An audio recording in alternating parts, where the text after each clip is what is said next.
you're going to get burnt by that female energy in yourself that is out of tune.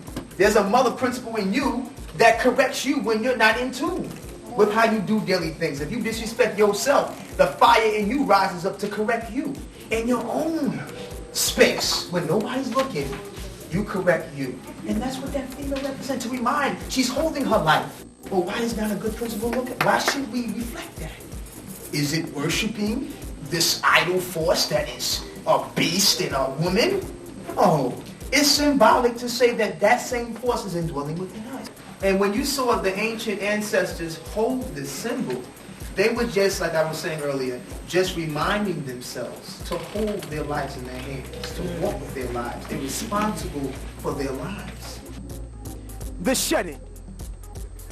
What it is to shut in. Most times in life, we're so external with our giving. We're so external. Things are outside of us to take us off of our center. So sometimes you have to take the initiative to know when to shut in and look at your life as you shut in, as you're inside in your quiet time. And anything that is not right in your life that you need to change, the shut-in is the time that you center yourself and focus yourself to work on those things. If you're addicted to certain foods or relationships or having experiences in life that are weighing down on your mind and your spirit and your heart, you need to shut yourself inside yourself, find your quiet time. Like we have at the one-day fasting shut-in. The fasting shut-in we have from 10 to 5, 4 times a year. The spring equinox, the summer equinox, the fall equinox, and the winter equinox. By doing these things 4 times a year, I guarantee you experience an exuberant amount of vitality, extra strength, and focusedness in your life. The revolution first takes place from within. And let's go to the one-day fast and shut-in. Now, you may come here today from many different spiritual houses. But what about the church that you was blessed with? Isn't this, too, a church that houses your mind and your internal organs? So when I say this is my temple, my church, you're with me, right?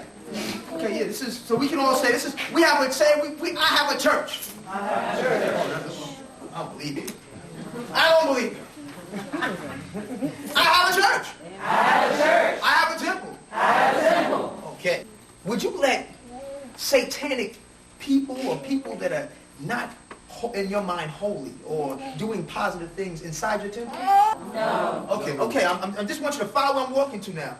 If you physically made a church and you're not going to have any people coming and cursing and speaking profane things and acting in a profanest way that is not inspiring to the place that you built, right? And you don't allow them in there. But yet, the divine temple, church, mosque, shrine that the Creator, by all these wonderful names that we call the creative force, blessed you with the most greatest church ever, the temple of man and woman.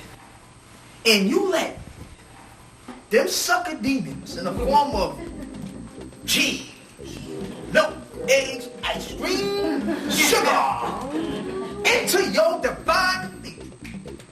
Let's understand it. Now, why did I say that Lucifer is the eggs, cheese, milk, ice cream, and sugar?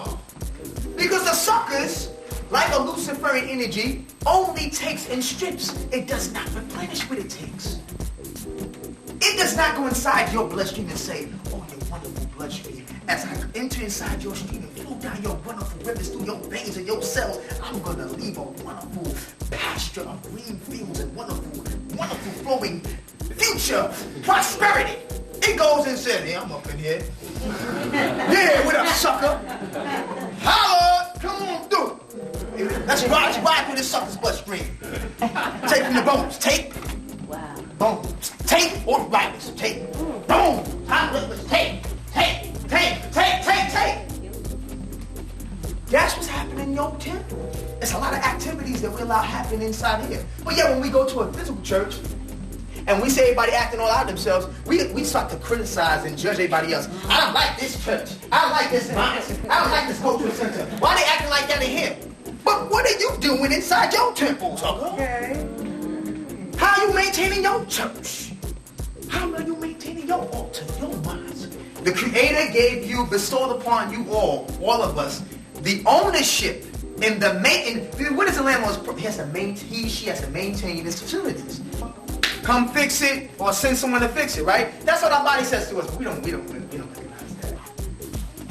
Our lungs, you know, shortness of breath, it's telling us that's the problem in the folks that live in a residence called the lungs. They having a problem trying to call the landlord. Nobody's picking up. Sucker, there's too much smoke in the hallway. I ain't paying no rent. You know when lungs say ain't paying no rent, that means? That means I'm not giving you no oxygen. So it says, you know what? I'm gonna stop my breathing. I'm gonna cut it down some. Right. So shortness of breath. You like, what's going on? Shortness of breath be like, if, you know, the red blood cell, white blood cell, blue, they all get terrorized by these thugs called sugar. Well, I'm Laila Africa, yes, and sir. I studied natural medicine, and I wrote the book African Holistic Health, and another book about the political use of food called Nutricide. So my whole area is just health as it concerns black people. And we're in a position where we have to defend our health because it's constantly being attacked by such things as some sugar-coated buns, you see. And we're being seduced into our own destruction in a happy way with cartoon characters. So basically, our diet is being controlled by clowns and cartoon characters. You see, we're not using intelligence as African people. We are very intelligent people. We built pyramids, created calculus. We have to use our intelligence to help us get out of this situation because we're being manipulated by this industry. Okay, Doc. Yes. I mean, sugar.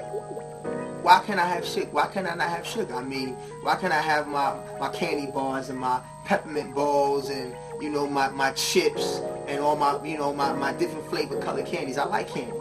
Sugar is naturally in sugar cane.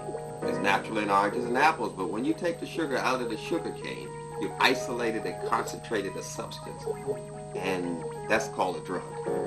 That's what we call a drug. So you mean I'm like a drug addict when I keep going to the bodega getting my candy every day? Well, you're a drug addict. That's bona fide. You have an eating disorder because you're eating all the time. If you drank all the time, you have a drinking problem. If you smoke all the time, you have a smoking problem. Now you're eating all the time, now you have an eating problem, which is a mental illness. The sugar, as long as it's in the sugar cane, it doesn't bother you. But when you take it out of the sugar cane, now you have problems.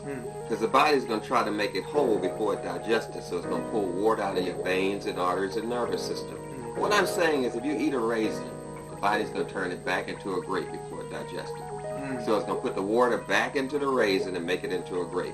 So it pulls this water out of your nervous system, which causes Parkinson's, Alzheimer's, multiple sclerosis. And it also pulls the moisture out of your joints, causing arthritis and stiff veins and arteries, arterial sclerosis. But the main thing that it's causing is you not to be in control of yourself. You got a chemical in your body that's giving you a false sense of intelligence. But I control my own thoughts. Oh, yes, you certainly do. You control your own thoughts. That's what you think. Your thoughts are this. You like sugar, so you eat sugar. So why is it that you like sugar? Who told you to like sugar? Who taught you all of this? So your feelings were created for you. Someone told you how to feel. If you eat this candy bar, you feel good.